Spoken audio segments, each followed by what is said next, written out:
Je sais pas si je rêve d'être footballeur, je rêvais peut-être juste de jouer au foot.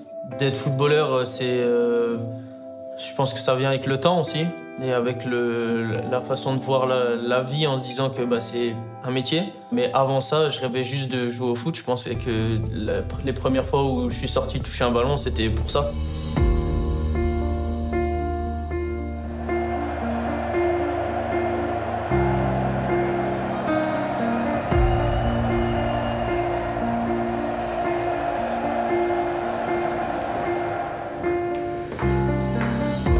Ma chambre, quand j'étais petit, c'était la chambre la plus grande des deux déjà. Et non, voilà, un petit bureau, une petite télé, ma petite console de jeu et des posters partout surtout.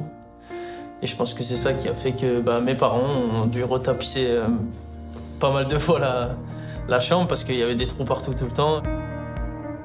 C'était à l'école, c'était surtout chez ma grand-mère le mercredi après-midi quand j'y allais parce que mes parents travaillaient, du coup j'étais gardé par ma grand-mère et il y avait mes cousins aussi et du coup c'était des grandes simulations de grands matchs à deux dehors dans la cour avec un qui faisait le gardien, un qui faisait le joueur, les commentateurs, enfin il y avait tout, il y avait les hymnes, il y avait les entrées des joueurs, enfin voilà c'était tout, les célébrations, enfin il y avait tout et pourtant on n'était que deux et un but dans une cour.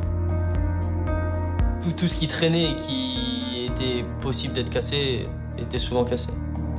J'ai tout joué, hein. Finale de Coupe du Monde. J'étais déjà en équipe de France, mais pas, pas sous le maillot en tout cas.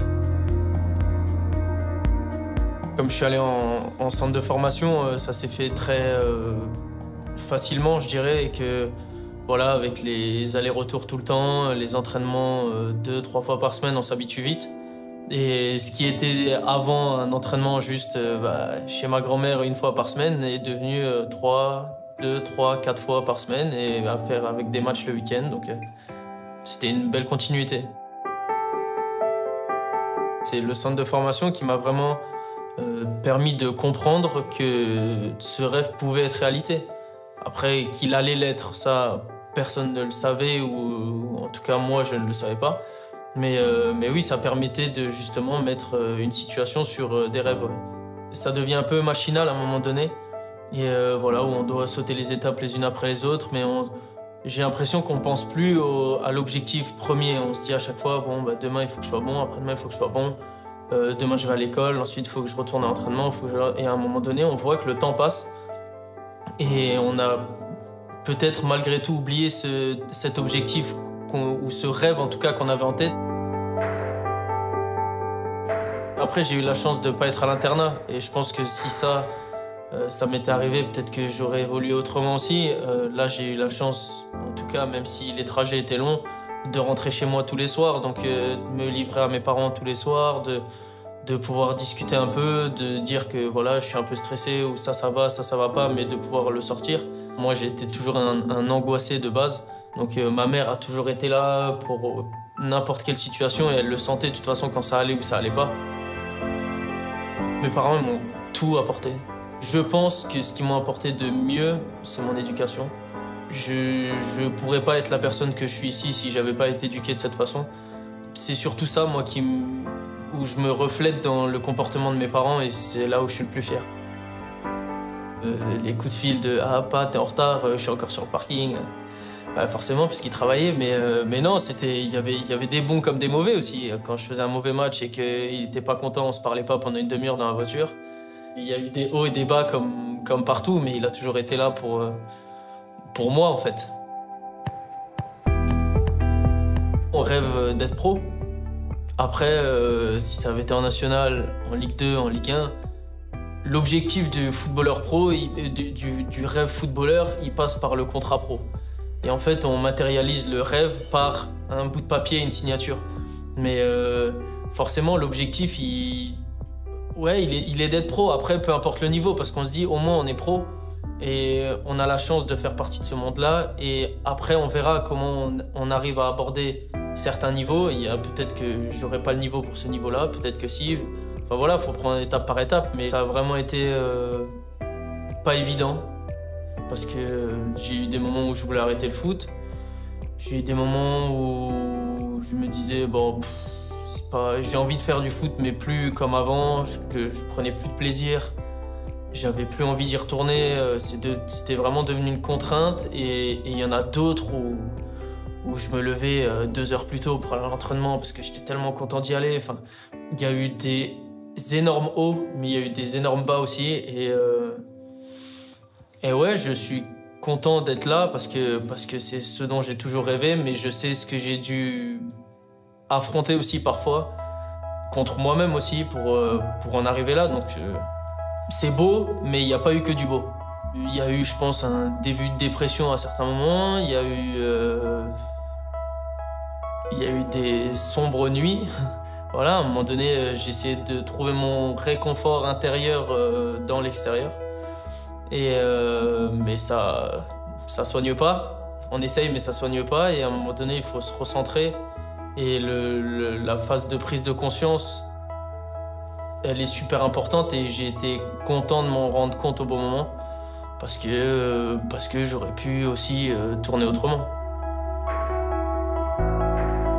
J'en rêvais peut-être encore un peu, forcément. Mais c'était plus un objectif en me disant faudrait que. Non, je prenais jour après jour, année après année. J'avais retrouvé le plaisir de tout faire.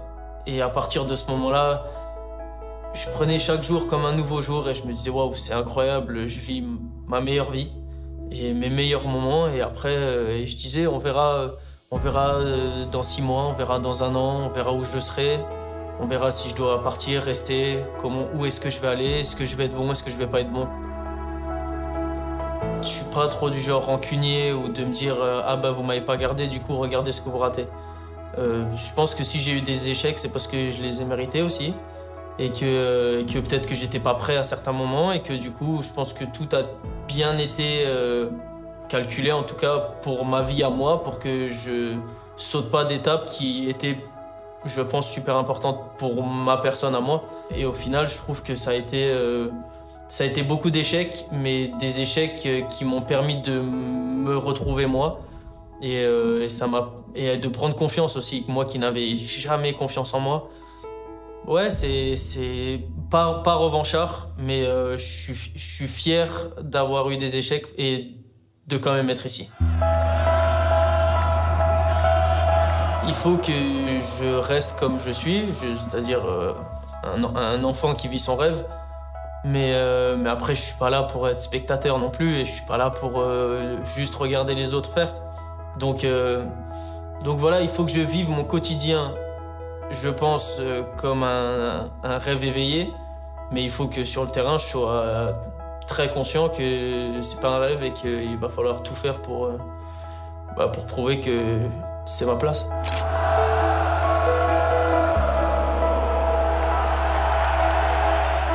J'ai confiance en mon corps, j'ai confiance en ma tête, j'ai confiance au fait que je pense être devenu une bonne personne et que je fais confiance à des bonnes personnes autour de moi, que je suis super bien entouré. Donc c'est ça qui me donne confiance. Je me dis, je ne me mets aucun stress autour. Et en fait, c'est ça qui me permet d'être tranquille dans mes objectifs à moi. Et voilà, et après, le reste, c'est...